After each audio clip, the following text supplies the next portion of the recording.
নমস্কার বন্ধুরা, আজকে আবার একটা নতুন ভিডিও নিয়ে নতুন রেসিপি নিয়ে চলে এলাম আপনাদের কাছে। তো আজকে বানাচ্ছি আমি পনির পরোটা। তো এটা একটা ঝটপট রেডি হয়ে যাবার পদ।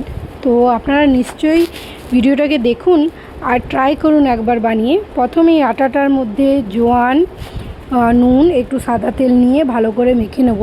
আটাটাকে মাখার পর সাইডে রেখে পনিরটাকে গ্রেট করে নেবো। ওটার মধ্যে পেঁয়াজ কুচি, লঙ্কা কুচি, ধনেপাতা কুচি, একটু বেসিক মশলা, নুন, হলুদ, ধনে, জিরে, আমার কাছে একটু ভাজা জিরের মশলা ছিল, আমি ওইটা দিয়েছিলাম, দিয়ে ভালো করে মেখে নেব। আচ্ছা, আমি যে রেসিপিগুলো দিচ্ছি ওই রেসিপিগুলো আপনাদের কীরকম লাগছে, আপনারা কি ঘরে বানিয়ে ট্রাই করছেন? আমাকে কমেন্টে নিশ্চয়ই জানান, কিন্তু তাহলে আমি বুঝতে পারবো কি রেসিপিগুলো আপনাদের কীরকম লাগছে।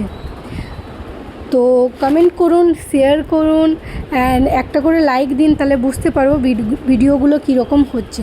তো এখানে দেখুন ভালো করে পনিরটাকে মেখে নিলাম। এখানে মাখার পরে এইভাবে একটা বাটি তৈরি করে নেবো আটার লোয়ের মধ্যে, আর ভালো করে ঠেসে ওইটার মধ্যে পনিরটাকে ভরে দেবো, পুরটাকে, আর হালকা হাতে বেলে নেবো।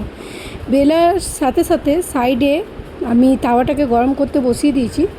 তাওয়াটা গরম হয়ে গেলে ওইটাতে ভালো করে সেঁকে নেবো রুটিটা। সেঁকা হয়ে গেলে সাদা তেল দিয়ে বা ঘি দিয়ে আপনি ভেজে নিতে পারেন।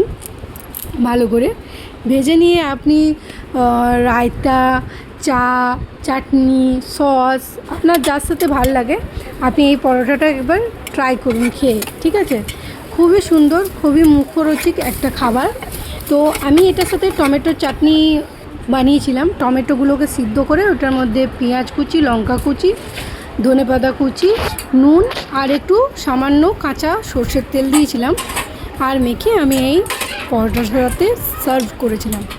তো প্লিজ একবার বানিয়ে ট্রাই করুন আপনাদের ঘরে, আর ভিডিওগুলো কীরকম হচ্ছে আমাকে নিশ্চয়ই জানান, একদমই জানান কি ভিডিওগুলো কীরকম হচ্ছে, রেসিপিগুলো আপনারা ট্রাই করেছেন কি না। একদম আহা দারুণ।